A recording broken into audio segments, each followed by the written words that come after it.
Bienvenue dans le dernier épisode, la conclusion des vidéos Back to Basics saison 2. Eh oui, c'est pas si vite. Nous avons vu dans la saison 1 la donnée, sa gestion, son stockage. Et dans cette saison 2, nous nous sommes intéressés à l'utilisation. Cette utilisation de la donnée, nous l'avons séparée en deux piliers principaux. Les systèmes d'aide à la décision humains et les systèmes d'aide à la décision automatique. Dans chacun de ces deux piliers, nous avons abordé des sujets tels que le reporting, l'analyse, le dashboarding, la data visualisation pour la partie humaine. Et puis bien sûr, nous avons parlé des systèmes experts, nous avons parlé des moteurs de règles, nous avons parlé du machine learning, du deep learning, de la data science, du data mining. Tout ça pour la partie un peu plus automatique. Bien sûr, nous avons abordé aussi l'EPM, Enterprise Performance Management, pour l'utilisation financière de ces données. Et nous avons vu très récemment l'intelligence artificielle. Il est donc temps de faire une conclusion. Cette conclusion, nous ne pouvons pas la faire en un seul chapitre. Ça serait beaucoup trop long. Nous avons donc décidé, une fois encore, de séparer la conclusion en 3 conclusions. Voici donc les conclusions qui vont vous expliquer un petit peu mieux la mise en forme, la mise en puzzle de tous ces éléments pris individuellement jusqu'à présent. Dans cette 3e conclusion, nous allons parler de l'utilisation de la donnée dans le cadre du Big Data.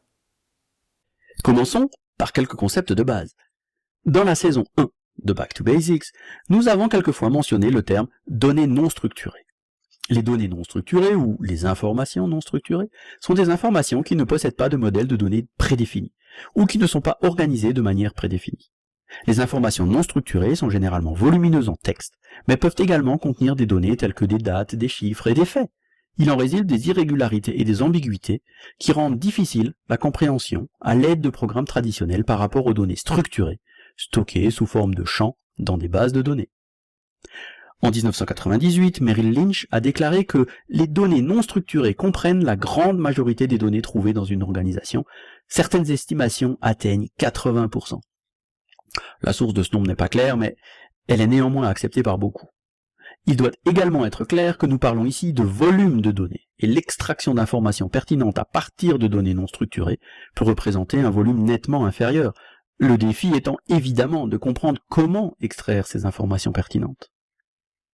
Des techniques telles que l'exploration de données, le traitement du langage naturel et l'analyse de textes fournissent différentes méthodes pour trouver ou interpréter ces informations.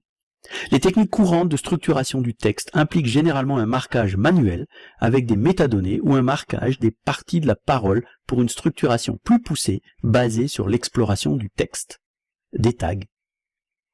Les logiciels qui créent une structure traitable par machine peuvent utiliser la structure linguistique, auditive et visuelle qui existe sous toutes les formes de communication humaine.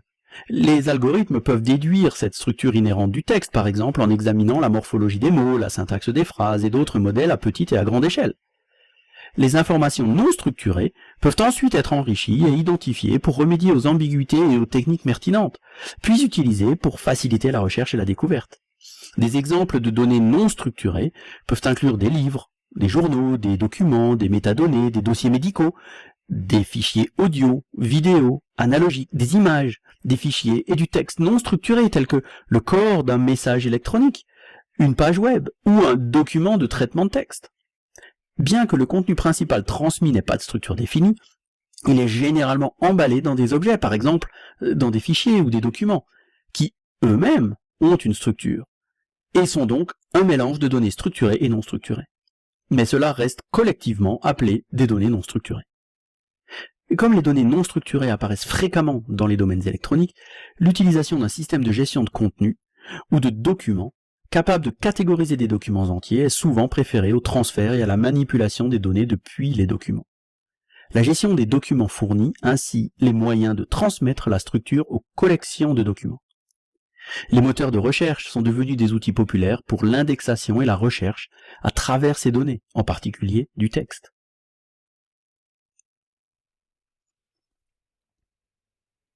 Le deuxième concept à retenir s'appelle le Big Data.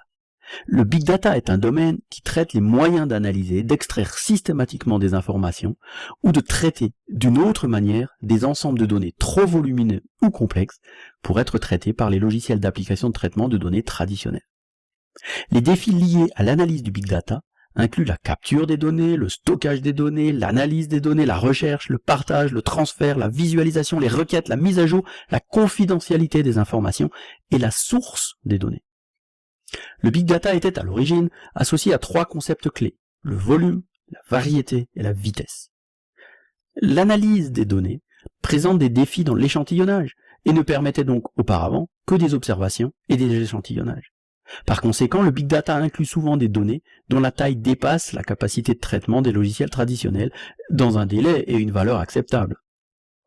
L'utilisation actuelle du terme big data fait généralement référence à l'utilisation de l'analyse prédictive, de l'analyse du comportement des utilisateurs ou de certaines autres méthodes avancées d'analyse des données qui extraient de la valeur du big data et rarement à une taille particulière de l'ensemble des données. Il ne fait guère de doute que les quantités de données actuellement disponibles sont importantes, mais ce n'est pas la caractéristique la plus pertinente de ce nouvel écosystème de données. L'analyse des ensembles de données permet de trouver de nouvelles corrélations pour repérer les tendances commerciales, prévenir les maladies, lutter contre la criminalité, etc., etc. Les scientifiques, les dirigeants d'entreprises, les médecins, la publicité, les gouvernements rencontrent régulièrement des difficultés avec de grands ensembles de données dans des domaines tels que la recherche sur Internet, la fintech, les analyses de santé, les systèmes d'information géographique, l'information urbaine, l'informatique d'entreprise. Les scientifiques rencontrent des limites dans les travaux d'e-science, y compris la météorologie, la génomique, les simulations physiques complexes, la biologie et la recherche environnementale. Les systèmes de gestion de bases de données relationnelles et les logiciels statistiques de bureau utilisés pour visualiser les données ont souvent des difficultés à traiter et à analyser le big data. Le traitement et l'analyse du big data peuvent nécessiter des logiciels massivement parallèles fonctionnant sur des dizaines, des centaines, voire des milliers de serveurs. Ce que l'on qualifie de big data varie en fonction des capacités de ceux qui l'analysent et de leurs outils. En outre, le développement des fonctionnalités fait du big data une cible mobile. Dans la saison 1 de Back to Basics, nous avons également mentionné quelquefois le terme data lake.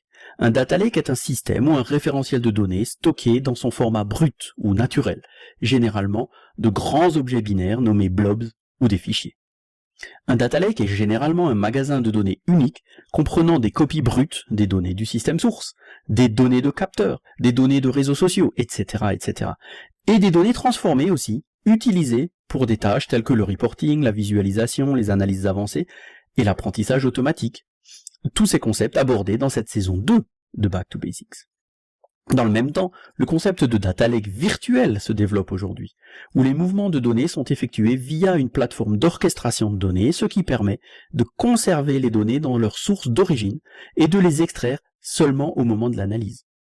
Un data lake peut inclure des données structurées provenant de bases de données relationnelles, des lignes et des colonnes, des données semi-structurées, des CSV, des journaux, de l'XML, du JSON, des données non structurées, des emails, des documents, des PDF, et des données binaires, des images, des photos, des vidéos, des audios. Un data lake peut être établi sur site, on-premise, au sein du centre de calcul d'une organisation, ou dans le cloud, à l'aide de services cloud de fournisseurs tels que les hyperscalers. Un data swamp est un data lake détérioré et non géré, qui est soit inaccessible aux utilisateurs prévus, soit fournissant très peu de valeur. La data science est un concept visant à unifier les statistiques, l'analyse de données, l'informatique et leurs méthodes, afin de comprendre et d'analyser les phénomènes réels avec des données. Il utilise des techniques et des théories tirées de nombreux domaines dans le contexte des mathématiques, des statistiques, de l'informatique, des sciences de l'information et des connaissances du domaine. Cependant, la data science est différente de l'informatique et de l'information. Aujourd'hui, nous pouvons imaginer la data science comme le 4e paradigme de la science et affirmer que tout ce qui concerne la science change en raison de l'impact de la technologie de l'information et du déluge des données. Les 4 paradigmes étant empirique, théorique, calculatoire et désormais pilotés par les données. La data science est donc un domaine interdisciplinaire, axé sur l'extraction de connaissances à partir d'ensembles de données généralement volumineux comme dans le big data, et l'application des connaissances et des informations exploitables à partir des données pour résoudre les problèmes dans un large éventail de domaines d'application. En lien avec les concepts de big data et de data lake, le domaine comprend la préparation des données pour l'analyse, la formulation des problèmes de science des données, l'analyse des données, le développement de solutions pilotées par les données et la présentation des résultats pour éclairer les décisions de haut niveau dans un large éventail de domaines d'application. À ce titre, il intègre des compétences issues de l'informatique, des statistiques, des sciences de l'information, des mathématiques, de la visualisation de l'information, de l'intégration des données, du graphisme, des systèmes complexes et de la communication et de l'entreprise. Nous pouvons également lier la data science à l'interaction homme-ordinateur. Les utilisateurs devraient être capables de contrôler et d'explorer intuitivement les données. En 2015, l'American Statistical Association a identifié la gestion des bases de données, les statistiques et l'apprentissage automatique, ainsi que les systèmes distribués et parallèles, comme 3 communautés professionnelles fondatrices émergentes. La data science associée au big data devient très rapidement un outil vital pour toutes les entreprises, quelle que soit leur taille. La disponibilité et l'interprétation du big data ont modifié les modèles de gestion des anciennes industries et permis d'en créer des nouvelles. Les entreprises pilotées par les données ont collectivement une valeur de 1200 milliards de dollars en 2020, ce qui représente une énorme augmentation par rapport à 2015, où ça n'était que de 333 milliards. Les experts en mégadonnées sont responsables de la décomposition du big data en informations exploitables et la création de logiciels et d'algorithmes qui aident les entreprises et les organisations à déterminer les opérations optimales. Comme le big data continue d'avoir un impact majeur dans le monde, la data science le fait aussi en raison de la relation étroite entre ces deux domaines. Maintenant que nous avons vu cette troisième conclusion, qui nous parlait de la big data, de la donnée de bout en bout, je vous donne rendez-vous à une prochaine fois, lors d'une prochaine saison de Back to Basics. Alors, à très bientôt.